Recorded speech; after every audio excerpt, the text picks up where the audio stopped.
kita untuk mengabdi, ya kan Bu? Hidup, Allah nih kasih kenikmatan kepada kita hidup. Terus hidup ini kita mau ngapain? Kita mengabdi kepada orang, kepada yang memberi kita hidup. Kita mengabdi kepada yang memberi kita hidup. Kita hidup untuk mengabdi kepada yang memberi kita hidup. Siapa itu? Allah Subhanahu wa Ta'ala. Saya pernah menganalogikan seorang hamba pengabdi. Abdi itu kan artinya hamba, kan Bu? Hamba Allah. Jadi saya menganalogikannya, menggambarkannya. Kalau ada hamba sahaya dulu, ada penghambaan dulu. Ada namanya hamba sahaya, budak. Budak itu kerjanya standby di samping tuannya. Kalau tuannya dia lagi duduk, dia di samping. Siap-siap. Apa kira-kira perintah dari tuannya? Dekat, supaya jangan sampai ketika tuannya butuh dia nggak ada. Dekat-dekat supaya apa yang diperintahkan tuannya dia dengar. Terus dia berpikir terus gimana caranya supaya tuannya itu senang. Gimana caranya supaya tuannya jangan sampai tersakiti. Gimana caranya tuannya jangan sampai tersinggung. Itu yang menjaganya Pak. Kalau ini lagi duduk, pasti dia duduk di bawah. Kan gitu Bu. Dia tidak akan pernah duduknya sejajar. Dia tidak akan pernah mendahului, kan gitu. Kalau dia di depan, dia di belakang. Kalau dia lagi duduk, kita duduknya di bawah. Itulah hamba, kan gitu ya Bu.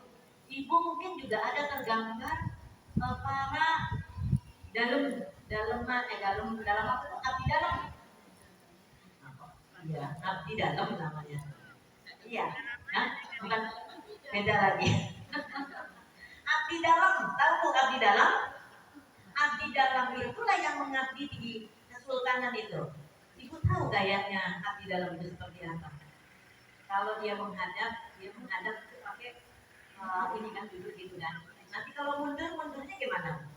Oh iya, sudah selesai. Apakah dia bangkit kemudian gitu? Dia mundur ke belakang, pakai jongkok kan gitu. Seperti itulah dia mengabdinya kepada tuannya. Nah kita diciptakan itu oleh Allah, ya Bu, untuk mengabdi.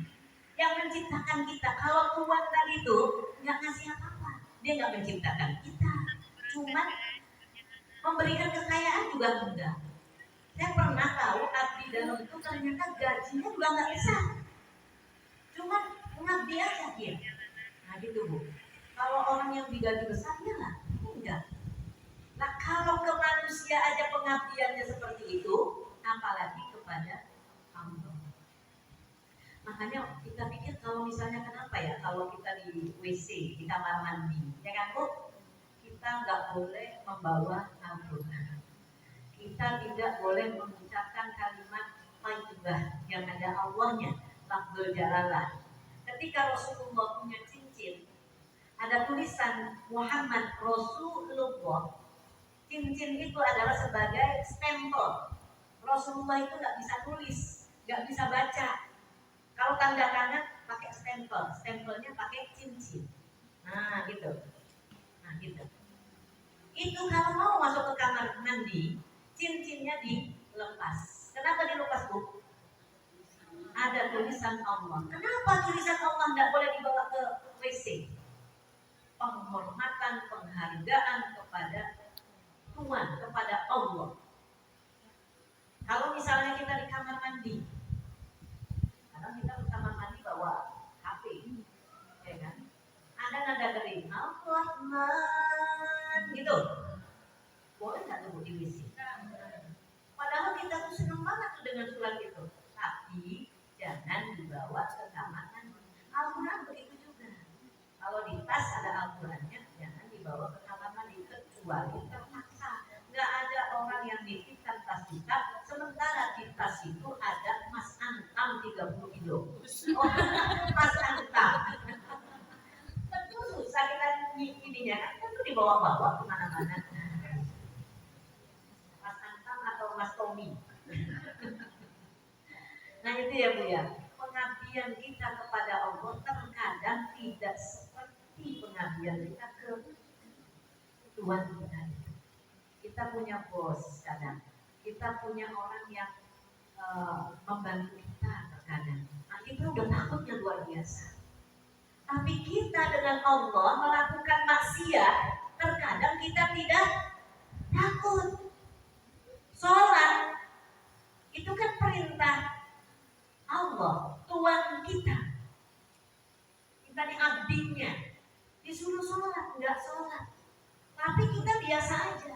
Berapa banyak orang Muslim di Indonesia ini, di tempat kita ini ya, nggak melaksanakan sholat, ya kan Bu? Kadang di rumah kita ada orang yang tidak sholat. Gimana sikap kita ada keluarga kita yang nggak sholat? Ini menjadi kewajiban kita agar satu rumah itu bagaimana agar semuanya sama, seirama, sholat semuanya. Maka ketika ada yang tertidur dibangunkan, bangun nak, gitu. Bangun duduk, marah dia. Ibu nih ganggu aja, iya sampai kamu tidur, sampai kamu bangun, sholat. Kalau dia marah, kita marahin. Terkadang orang tua dimarahin anaknya, menyerah. Nah terus nanti didapat, kenapa begitu? Tapi nggak disuruhnya duduk, sholat. Padahal ini kita sedang mengingatkan bahwa kewajibannya itu loh, Tuhannya itu lagi manggil. Sedangkan ke manusia aja takut kalau nggak memenuhi panggilannya. Nah itu Bu, dalam urusan sholat. Makanya Nabi Ibrahim itu selalu meminta kepada Allah ya Bu, Rabbi ja'alni muqimas sholat.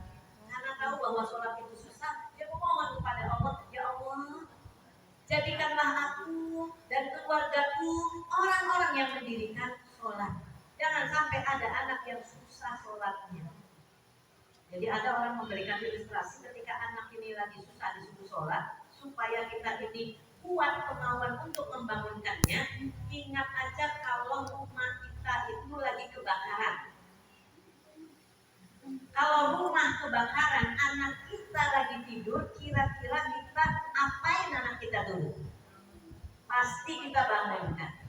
Dia tidur lagi, gimana? Ditarik, ya kan?